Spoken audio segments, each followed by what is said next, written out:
RSS ಪಥಸಂಚಲನ ವಿಚಾರವಾಗಿ ಕಾಂಗ್ರೆಸ್ ಹಾಗೆ ಬಿಜೆಪಿ ಜಟಾಪಟಿ ಜೋರಾಗಿದೆ. ಪರೇಡ್ಗೆ ಅನುಮತಿ ಕಡ್ಡಾಯಗೊಳಿಸಿದ ಸರ್ಕಾರ ಗಣವೇಷಧಾರಿಗಳ ಹೆಜ್ಜೆಗೆನೆ ಬ್ರೇಕ್ ಹಾಕಿದೆ.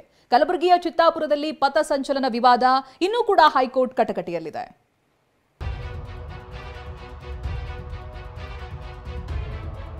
ರಾಜ್ಯದಲ್ಲಿ ಆರ್ಎಸ್ಎಸ್ ಚಟುವಟಿಕೆಗೆ ನಿರ್ಬಂಧ ವಿಧಿಸಿರುವುದು ದೊಡ್ಡ ಸಂಗ್ರಾಮವನ್ನೇ ಸೃಷ್ಟಿಸಿದೆ.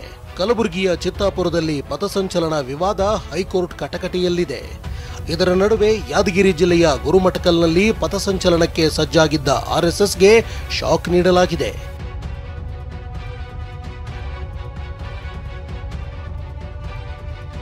ಗುರುಮಠಕಲ್ನಲ್ಲಿ ಆರ್ಎಸ್ಎಸ್ ಪಥಸಂಚಲನಕ್ಕೆ ಬ್ರೇಕ್. ಕಾಂಗ್ರೆಸ್ ಬಿಜೆಪಿ ನಡುವೆ ಜೋರಾದ ಸಂಘರ್ಷ. ಸರ್ಕಾರಿ ಜಾಗಗಳಲ್ಲಿ ಆರ್ಎಸ್ಎಸ್ ಚಟುವಟಿಕೆಗೆ ಅಂಕುಶ ಹಾಕಿರುವುದಕ್ಕೆ ಕೇಸರಿ ಪಡೆ ಕೊತ ಕುದೀತಿದೆ. ಕಾಂಗ್ರೆಸ್ ಕಟ್ಟಾಳುಗಳು ಬಿಜೆಪಿ ವಿರುದ್ಧವೇ ಪ್ರತ್ಯಾಸ್ತ್ರ ಪ್ರಯೋಗಿಸುತ್ತಿದ್ದಾರೆ. ಇತ್ತ ರಾಜ್ಯ ಸರ್ಕಾರಕ್ಕೆ ಸೆಡ್ಡು ಹೊಡೆದು ಯಾದಗಿರಿ ಜಿಲ್ಲೆಯ ಗುರುಮಠಕಲ್ನಲ್ಲಿ ಆರ್ಎಸ್ಎಸ್ ಪಥಸಂಚಲನಕ್ಕೆ ಸಜ್ಜಾಗಿತ್ತು. ಬ್ಯಾನರ್ ಅಳವಡಿಕೆ ಸೇರಿದಂತೆ ಅಗತ್ಯ ಸಿದ್ಧತೆ ಕೂಡ ಮಾಡಿಕೊಳ್ಳಲಾಗಿತ್ತು. ಆದರೆ ಕೊನೆಯ ಕ್ಷಣದಲ್ಲಿ ಜಿಲ್ಲಾಡಳಿತ ಆರ್ಎಸ್ಎಸ್ಗೆ ಬಿಗ್ ಶಾಕ್ ನೀಡಿದೆ. ಗುರುಮಠಕಲ್ನಲ್ಲಿ ಗಣವೇಷಧಾರಿಗಳು ಹೆಜ್ಜೆ ಹಾಕುವುದಕ್ಕೆ ಅನುಮತಿ ನಿರಾಕರಿಸಲಾಗಿದೆ.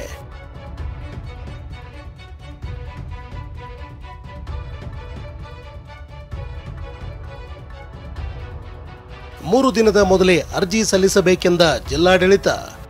ಇನ್ನು ಗುರುಮಠಕಲ್ನಲ್ಲಿ ಆರ್ಎಸ್ಎಸ್ ಪಥಸಂಚಲನಕ್ಕೆ ಪರ್ಮಿಷನ್ ನಿರಾಕರಿಸಿದ್ದಕ್ಕೆ ಯಾದಗಿರಿ ಡಿಸಿ ಹರ್ಷಲ್ ಬೋಯರ್ ಕಾರಣ ನೀಡಿದ್ದಾರೆ. 3 ದಿನ ಮೊದಲೇ ಅರ್ಜಿ ಸಲ್ಲಿಸಬೇಕು.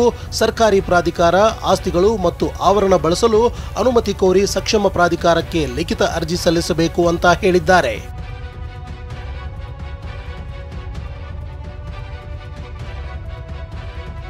ಪಥಸಂಚಲನಕ್ಕೆ ಬ್ರೇಕ್. ಹಿಂದೂ ಮುಖಂಡರ ಕಿಚ್ಚು. ಬೇರೆ ದಿನಾಂಕ ನಿಗದಿ ಮಾಡಿ ಪಥಸಂಚಲನದ ಸವಾಲ್. ಗುರುಮಠಕಲ್ನಲ್ಲಿ ಪಥಸಂಚಲನಕ್ಕೆ ಅನುಮತಿ ನಿರಾಕರಿಸಿರುವುದಕ್ಕೆ ಹಿಂದೂ ಮುಖಂಡರು ಆಕ್ರೋಶ ಹೊರಹಾಕಿದ್ದಾರೆ. ಪಥಸಂಚಲನ ನಿಲ್ಲಿಸಲು ತಹಶೀಲ್ದಾರ್ ಕಾರಣ. ಬೇರೆ ದಿನಾಂಕ ನಿಗದಿ ಮಾಡಿ ಪಥಸಂಚಲನವನ್ನ ಮಾಡುವುದಾಗಿ ಸವಾಲು ಹಾಕಿದ್ದಾರೆ.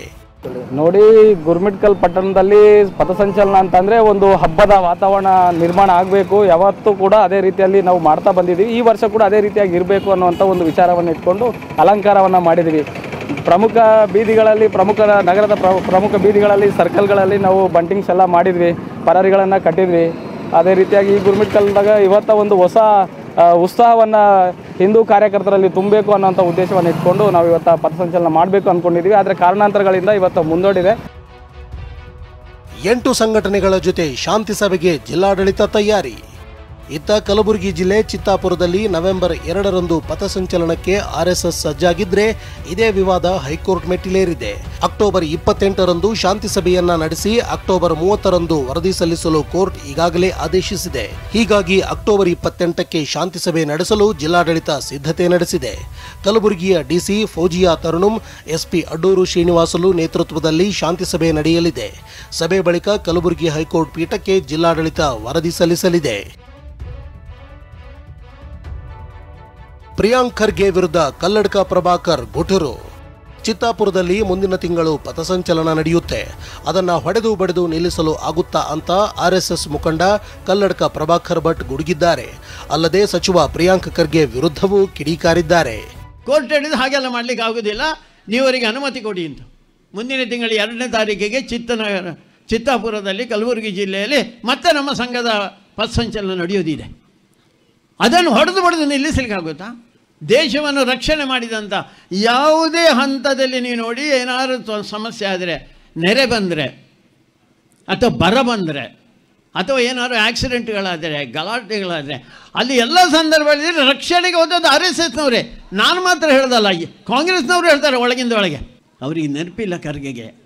ಅವರ ಅಪ್ಪನಿಗೆ ಸ್ವಲ್ಪ ನೆನಪಿದೆ, ಮಲ್ಲಿಕಾರ್ಜುನ ಖರ್ಗೆ ಅವರೇ. ಅವರ ಹಿರಿಯರನ್ನು ಹೈದರಾಬಾದಿನ ರಜಾಕಾರ್ ಅಂತ ಹೇಳುವಂಥ ಮುಸಲ್ಮಾನರು ಅವರ ಕುಟುಂಬವನ್ನೇ ನಾಶ ಮಾಡಿದ್ದಾರೆ. ಕೇಳಿ ಹೋದಲ್ವ ಅಂತ ಇವರಿಗೆ ಮರ್ತೋಗಿದೆ. ಇವರಿಗೆ ಆರ್ಎಸ್ಎಸ್ ಸಂಘಟನೆ ಮಾತ್ರವಲ್ಲ, ಎಲ್ಲ ಸಂಘಟನೆ ಅನುಮತಿ ಪಡೆಯಬೇಕು ಅಂತ ಸಚಿವ ಎಂಬಿ ಪಾಟೀಲ್ ಹೇಳಿದ್ದಾರೆ. ಅಲ್ಲದೆ ಆರ್ಎಸ್ಎಸ್ ಸ್ವಾತಂತ್ರ್ಯ ಹೋರಾಟದಲ್ಲಿ ಭಾಗಿಯಾಗಿಲ್ಲ ಅಂತ ಕಿಡಿಕಾರಿದ್ದಾರೆ.